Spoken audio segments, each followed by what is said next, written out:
The representation of frequency. इंसान का जो एक्सपीरियंस होता है लाउडनेस का, कि आवाज़ कितनी ऊंची है, उसके पीछे फ्रीक्वेंसी का एक्सपीरियंस है. तो क्या फिजियोलॉजिकल मैकेनिज़म्स हैं जिनसे हम परसीव करते हैं साउंड की वो क्वालिटीज़ जो हमें आवाज़ों के ऊंचा, नीचा, पतला, मोटा, भारी, बारीक और जो ट्यून्स हैं उनके अंदर जो आवाज़ का ऊपर नीचे जाना है, इन सबको डिस्टिंग्विश करने में मदद देते हैं. परसेप्शन जो पिच की है वो टोन की फ्रीक्वेंसी से रिलेटेड होती है. फ्रीक्वेंसी जो है वो फायरिंग ऑफ न्यूरॉन से रिप्रेजेंट होती है हमारे ऑडिटरी सिस्टम में. जॉर्ज वॉन बेकेसे को नोबेल प्राइज़ मिला था फिजियोलॉजी एंड मेडिसिन का 1961 में. उन्होंने फिजियोलॉजी ऑफ हेयरिंग पे रिसर्च की थी. प्लेस थ्योरी ऑफ हेयरिंग ये कहती है कि साउंड की जो फ्रीक्वेंसी है इस पे डिपेंड करती है कि जो हमारा कोक्लिया है उसमें किस हिस्से में फायरिंग जो है वो सबसे ज़्यादा पीक पे है और हाईएस्ट है. शुरू में है, बीच में है, अलोंग. तो वो जहाँ पे है उसके हिसाब से फ्रीक्वेंसी बनती है.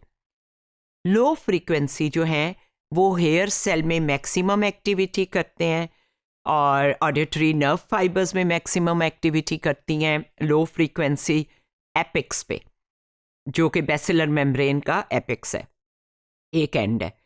हायर फ्रीक्वेंसीज जो हैं वो उसके बेस ऑफ द मेम्ब्रेन पे ज़्यादा एक्टिविटी करते हैं. इसको समझने के लिए अगर फिगर को देखें तो जो ऑडिटरी नर्व है ये एपिक्स और बेस, एक साइड पे एपिक्स है, एक साइड पे बेस है. हायर फ्रीक्वेंसीज जो हैं वो बेस पे ज़्यादा वाइब्रेशन कर रही हैं और हेयर सेल्स में, और एपिक्स पे लो फ्रीक्वेंसी कर रही हैं. और ये इस तरह से फिर जो है वो नर्व फाइबर ऑडिटरी नर्व तक लेकर जा रहे हैं. ये जो ट्रैवलिंग मोशन वेव है बेसिलर मेम्ब्रेन, आप इस पर्दे के, आप ऐसे समझे कि अगर कोई लहराता हुआ कपड़ा हो हल्के वजन का, तो उसके अंदर ऐसे करके जो चीज़ क्रिएट होगी अगर वो खुद ब खुद मूव कर रहा हो, जैसे हवा में उड़ता हुआ वो जो कारपेट जिस पे जिन बैठा होता है, उसमें इस तरह की मूवमेंट आपको कार्टून्स में नज़र आएगी. तो ये उस साउंड वेव जो है वो इस तरह नज़र आती है. ये अनकॉइल कॉक्लिया की एक पर्सपेक्टिव व्यू है कि बेसिलर मेम्ब्रेन जो है वो एपिक्स पे जाके चौड़ा हो जाता है और जो बेस है उसके एपिक्स पे जाके ये तंग हो जाता है और कहाँ पे ये वाइड होता है, दूसरे एंड पे जहाँ से बोन्स आ रही हैं जिसे हम बेस कहते हैं. तो वो वाइब्रेशन वहाँ से एंटर होती है और एपिक्स पे जाके वो कल्मिनेट होती है. ये स्पाइरल लेमिना एक सपोर्टिंग स्ट्रक्चर है जो कि बेसिलर मेम्ब्रेन के जो डिफरेंस हैं विड्थ पे जो बेस में है और जहाँ पे ये एंड हो रहा है एपिक्स कोक्लिया का जो एंड है वहाँ पे ये किस तरह इसको सपोर्ट करता है ये स्ट्रक्चर. तो ये बहुत अमेजिंग स्ट्रक्चर है. हमने आउटर ईयर के बारे में सुना था कि ये तो लगता है कि किसी मैकेनिक ने कोई फालतू स्पेयर पार्ट से कोई कंट्रैप्शन बनाई है. तो हमने ये भी पता है कि आउटर ईयर की तो हमें ज़रूरत नहीं है. But just look at the inner ear complex and complicated and well performing mechanisms. Basilar membrane की जो वाइब्रेशन है वो एपिक्स से लेके 3 डिफरेंट इंस्टेंट्स में आपको नज़र आ रही है. Blue, green and red lines जो हैं वो इस मूवमेंट को दिखा रही हैं.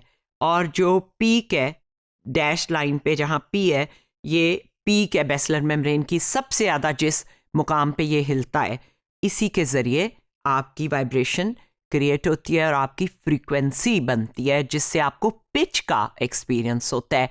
पिच भारी, हमरा लंगिया या हमरा लंगिया, ये पिच है और इसके लिए आपको इस पर्दे की मूवमेंट चाहिए.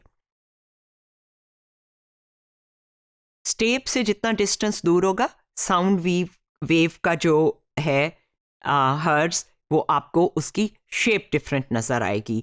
बेस से लेके और एपिक्स तक, बेस पे शुरू होती है, एपिक्स पे यूं जा रही है, कहीं यूं जाके यूं आ रही है, ये साउंड वेव की एक टेक्निकल ग्राफ है जो आपको दिखा रहा है। प्लेस थ्योरी के ऊपर काफ़ी से शवाहिद हैं कि प्लेस थ्योरी ठीक है। कोक्लिया के अंदर इलेक्ट्रिकल रिस्पॉन्सेस को स्टडी किया गया।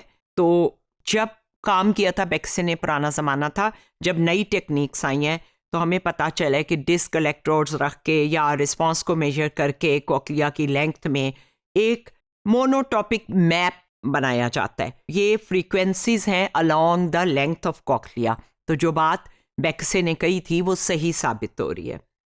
हर फाइबर जो कि आपको ये फ्रीक्वेंसी एक्सिस पे एरोस नज़र आ रहे हैं, ये 1 किलो हर्ट्ज से लेके 1000 हर्ट्ज तक है। ये फिजियोलॉजी ऑफ कॉक्लियर नर्व से ये जो ग्राफ है और रिसर्च हमने ली है। एक और सबूत प्लेस थ्योरी का ये था कि ऐसे साइकोफिजिकल एक्सपेरिमेंट्स हुए जो फिनोमिनन ऑफ ऑडिटरी मास्किंग के बारे में थे। ऑडिटरी मास्किंग ये होती है जो हमारा हर रोज़ का एक्सपीरियंस है कि हम दो आवाज़ें बेक वक्त सुन रहे हैं, तो एक आवाज़ दूसरी आवाज़ को क्लाउड करती है। एक कमरे में बहुत से लोग बोल रहे हैं या बेक वक्त कई आवाज़ें आपको आ रही हैं।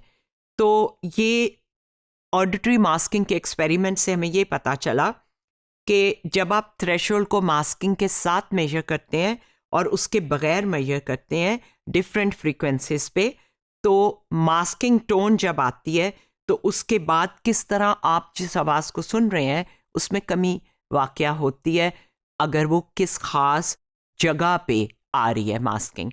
तो उससे ये वही प्लेस थ्योरी का सबूत जो है इन एक्सपेरिमेंट्स के ज़रिए पेश किया गया।